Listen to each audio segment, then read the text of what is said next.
Western civilization rests on three mighty pillars: Jerusalem, Athens, and Rome. Jerusalem offered a morality based in the spiritual world. Athens concentrated more particularly on the logos revealed in the material domain. Rome offered the advantages and perils of power, empire, and reach. I'm joined on the first part of my journey by the redoubtable Ben Shapiro. We discuss the origins of the conflict between and eventual integration of the spiritual with the scientific and material. The history of Western civilization begins in Jerusalem.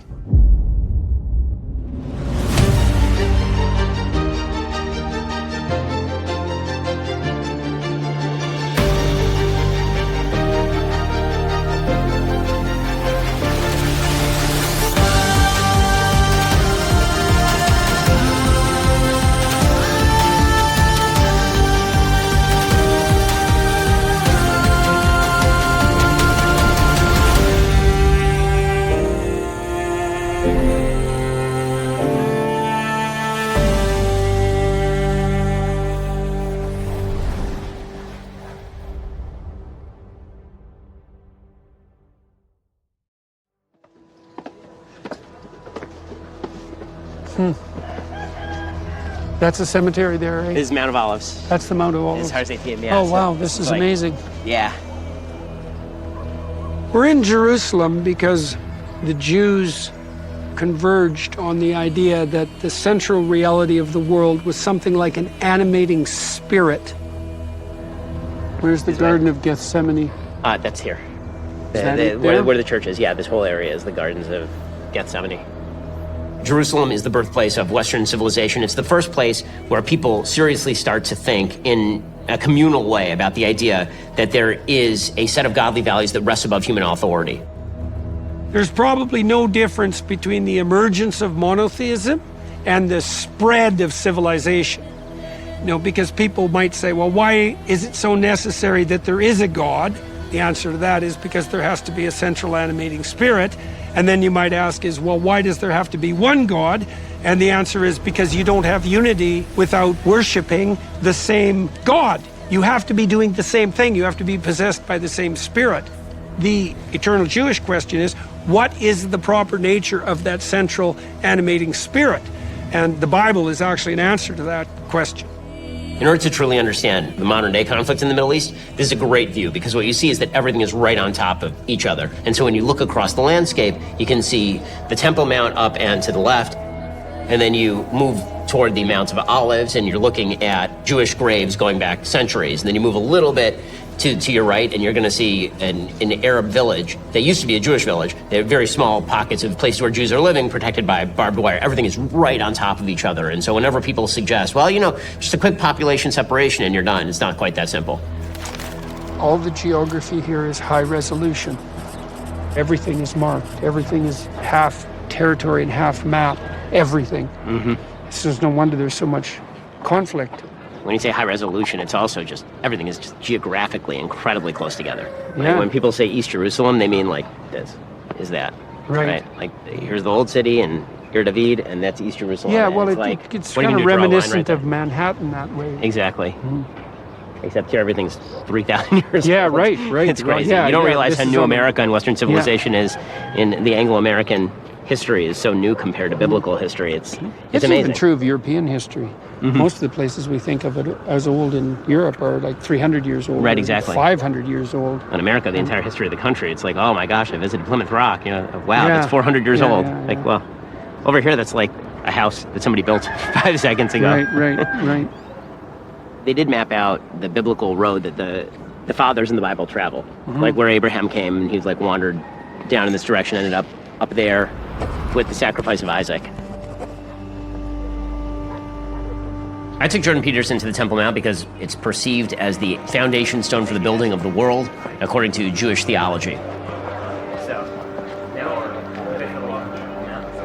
So we're now at the holiest site on earth for Jews. The third holiest site for Muslims is Al-Aqsa, which is this mosque right here. This is certainly the most contentious area on planet Earth. So if you go back about 3,000 years, the Temple Mount is created by flattening part of the top of the mountain and then building retaining walls and filling all of that with dirt, which is how you end up with this about 3 football field size giant area. And that's where the original first temple stood. It was destroyed in 576 BCE. And then it was rebuilt about 70 years later, and that stands for about half a millennium. And then that is destroyed in 70 CE. Approximately 1,000 years later or so, the Dome of the Rock is built directly on top of where the Holy of Holies would have been and where the foundation stone is located. This is where Muslims believe that Muhammad ascended to heaven in his dream. He used this rock as sort of the launching off point, ascending to heaven, and that foundation stone is visible. I mean, you can walk into the Dome of the Rock and you can actually see that. In sort of Jewish theology, the foundation stone is the idea that God used this stone as the basis for all creation. It's called in Latin the axis mundi. The idea that there is a spiritual center to the world, that's what we mean when we say that this is the foundation stone. So there are a couple of ideas that this place is the actual mountain on which Abraham is about to sacrifice Isaac, which of course is sort of a seminal point in the Bible. Also Jacob's ladder. Jacob lies down and he puts his head on the stone where he has the dream about the angels going up and down the ladder. There is an idea in Jewish commentary and Christian commentary as well, that this is the location of that. There's a dispute here about what should sit at the center of the world, and the world in this situation is in some real way a map that's laid on the territory. And a map is a conceptual device that people use to orient themselves as they move forward, and a map has to have a center point to allow for orientation, and there's dispute about what the center point would be. I guess it's partly because everybody has to share the same map in order to get along in the same territory, and so you have different groups of people will insist upon a different mapping structure. And if two groups that are isolated come together, they have different maps, and all of this is a dispute about what the center point of the map is going to be. So I was mentioning to Ben, you see the dome here is made out of gold, and symbolically gold is associated with the sun, and the dome is you could think about it as the sun rising in the morning. And one of the reasons that the sun rising in the morning would be at the center point of the map is because the axiom that orients the map is something like the primacy of consciousness, to worship the primacy of consciousness, and to have that consciousness emerge on the border between darkness and light is proper symbolically, because consciousness actually emerges at the border between order and chaos. The foundation stone is here, the Holy of Holies was here. Right. The place where Jacob's ladder stretched up to heaven. Right. That's all the same idea, right? Place. That's all the same center axis of the world, right? Exactly. Right? Around which everything rotates and which orients us toward this. The axis mundi points to the North Star. Mm-hmm. So that gives you orientation at night, right? Because you can look up and you can see a fixed point in heaven, which is the North Star, and you can orient yourself completely in the world as a consequence of that.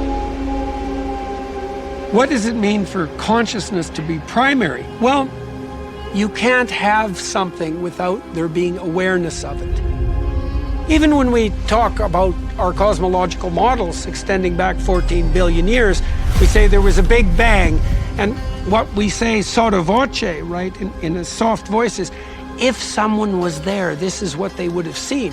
But of course there was no one there. The reality itself presumes an observer, an experiencer, and consciousness is that experiencer, and we don't know its nature. It's an irreducible mystery. Now, the nature of that consciousness in the Judeo-Christian tradition is conceptualized and symbolized as the Word, right? It's this process that brings ordered existence out of the void, the chaotic void, into clarity. This is about as close as we'll get on this particular side to the Dome of the Rock, but this was the second temple platform. I mean, this was like, it's slightly elevated probably over time because it's been 2,000 years. But yeah, then they built the dome directly on top of it. Here's a supervisor from the walk coming over. And checking this out for what purposes? To make sure that I'm not praying, to make sure that I pray before every word. Does that count? As long as in your head is probably okay. But if I were to whip out a sitter right now, a prayer book, and start saying psalms, it would be a problem.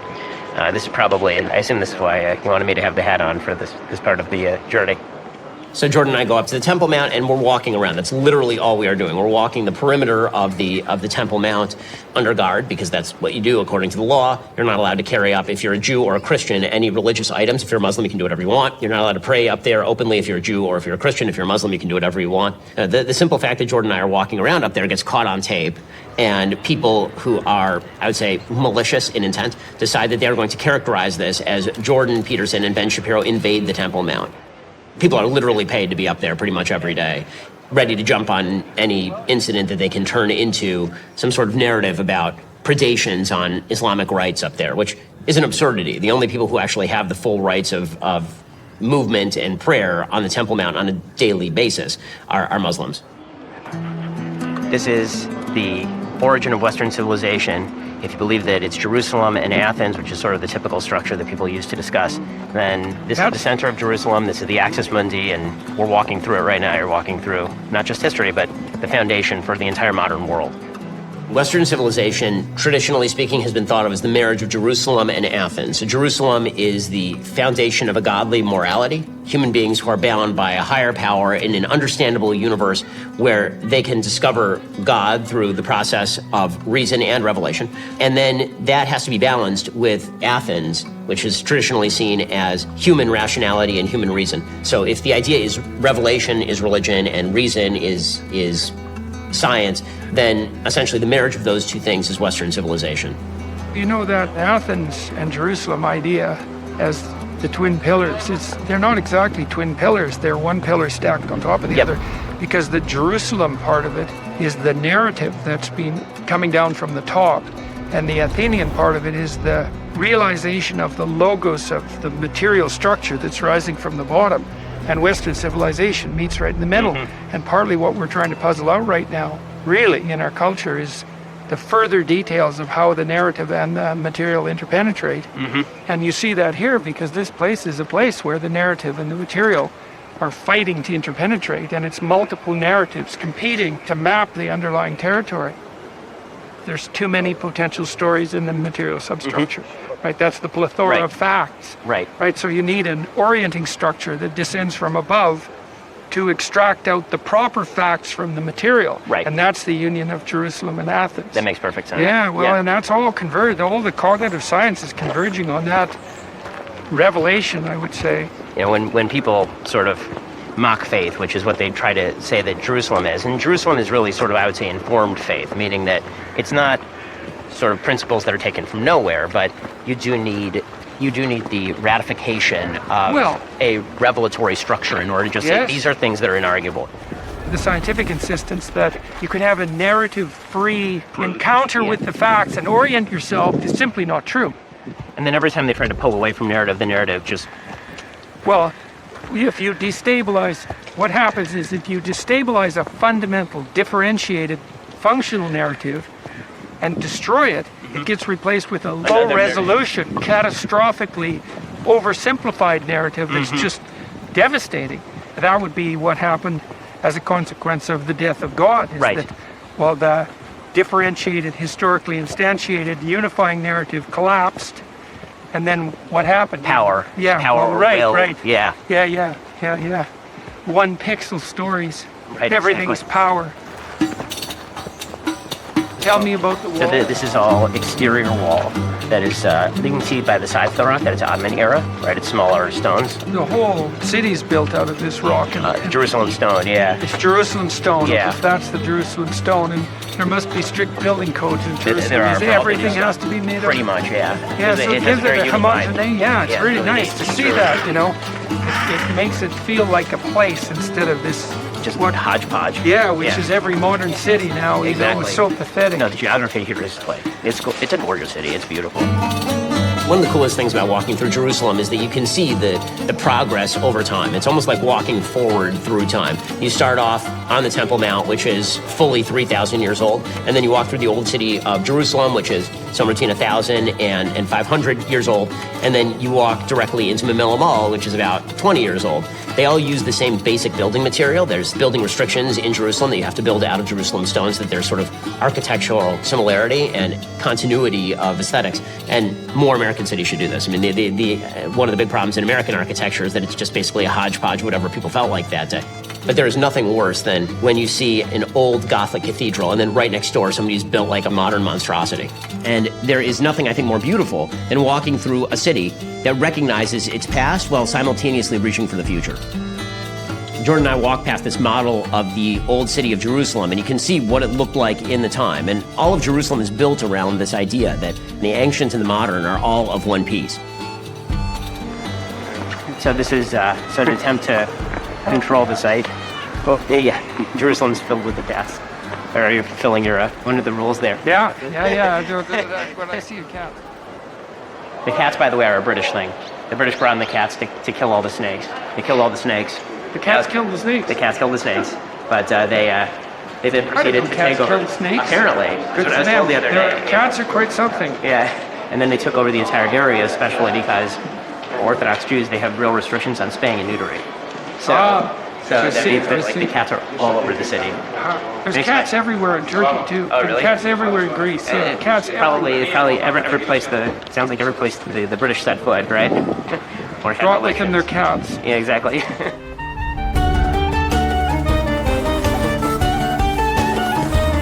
In the Jewish community, you can have a lot of free-feeling conversations about God and border on heresy, and you're basically okay. Mainly because the skin in the game element of religion, which is here's a bunch of things you do to demonstrate you're part of the in. Yeah. If you're doing all that stuff, then whatever doctrinal issues you have, you've already proved. Right. The game. Right. Because Christianity removes a lot of the skin in the game and ritual, right? Yeah. So now the doctrine is the ritual. You better abide by the doctrine. Absolutely. Well, you see that extending itself most particularly in Protestantism, where everything's become propositionalized. Exactly. You also see it in any area that becomes completely propositional.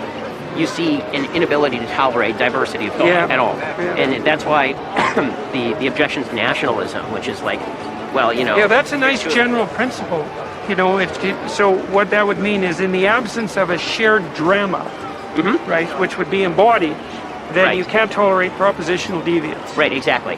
What destroys the ability to have propositional conversation is a feeling of bad faith.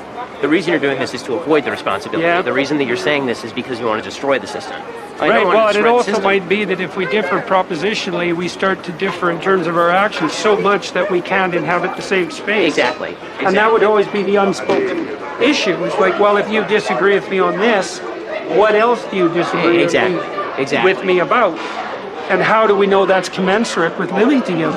Exactly. So I was thinking that, you know, what's kind of fascinating is that if you see Judaism as an attempt to concretize the spiritual, this is why everything is focused on minutiae and legalistic minutiae. So, for example, we'll take a commandment like in Hebrew, you're supposed to love your brother as yourself. And we'll say, okay, what this means is when your brother is poor, you have to give him some money. It means that when you are it means that when somebody dies, you have to visit a house of mourning. Like it concretizes into specific commandments. And well, that's good because that also means you know when you're being good. Jordan and I are at the Shrine of the Book. This is where you'll find the Dead Sea Scrolls, which were the most ancient versions of the biblical text discovered in 1947. So we're going to look at some texts that are well over 2,000 years old that contain direct quotations from the Bible that we all know. Well, that was quite the discovery. Right, exactly. So this is straight from the book of Isaiah. One day, there's a little Arab kid who's throwing rocks. He throws a rock into a cave and hears a shattering noise, and he runs in there, and there are just these urns. These urns are filled with 2,000-year-old script. And these scrolls show continuity of biblical text because they're 200 BC, and they contain verbatim phraseology from the Bible. And so the idea that the Bible is completely sort of a made-up construct and it's not a preservation of older material is debunked by some of the Dead Sea Scrolls. People find it surprising that the oral traditions are conserved and that the texts are conserved, but the alternative is even more hard to believe, which is that like scattered small human populations are stunningly creative enough to modify the texts, and they're not. You know, creative people are actually very rare. Right. And so there are periods of time in the Egyptian dynasties where the archaeological record shows no technological transformation whatsoever for 1,000 years. And Egypt was extremely dynamic by archaic standards. And so the truth of the matter, too, is that the older a story is, the more likely it is to be way older than that. So, because in a tribal society, the rule in a tribal society is nothing changes for 50,000 years. Right. Oh, yeah, I mean, for sure. The idea that people have been writing down the Bible for thousands of years and you know, hundreds of years before Christ at the very least, that obviously is true. And that's true from the Dead Sea Scrolls. Those are the oldest extant remnants, but that doesn't mean that it was made up in that generation. I mean, the presumption is that hundreds of years beforehand, people were doing that as well. The old city of Jerusalem, it's old, but it's not that old. So some of it's Ottoman era, some of it is before, but 2,000 years old in Jerusalem is like kind of old. Then there's like the really old stuff, which is what we're about to see at City of David, which is fully 3,300 years old. For hundreds of years, thousands of years, people saw it in the Bible as a historical document. One of the things that's really amazing about looking at all the archaeological digs in Jerusalem and seeing, as piece by piece, they verify details in the Bible, is that as they uncover pieces of that historical truth, not only does it reunify you with the history, but it also reunifies you with the idea that things that are ancient in origin and have tended to stand the test of time might be kind of valuable, and so you dispense with the importance of that sort of stuff at your own peril. The City of David is located just below what is now traditionally known as the Old City of Jerusalem. The City of David is the original location of Jerusalem, actually. Archaeologists think that this site is the Palace of King David. My name is Zev Orenstein, and I'm the Director of International Affairs here at the City of David, which is the biblical site of ancient Jerusalem, the place where Jerusalem began. 2005, all this is underground. One morning, an archaeologist by the name of Eilat Mazar, she comes into our visitor center and says, "You need to move your offices." I ask her why. She says, "Beneath your feet, you'll find the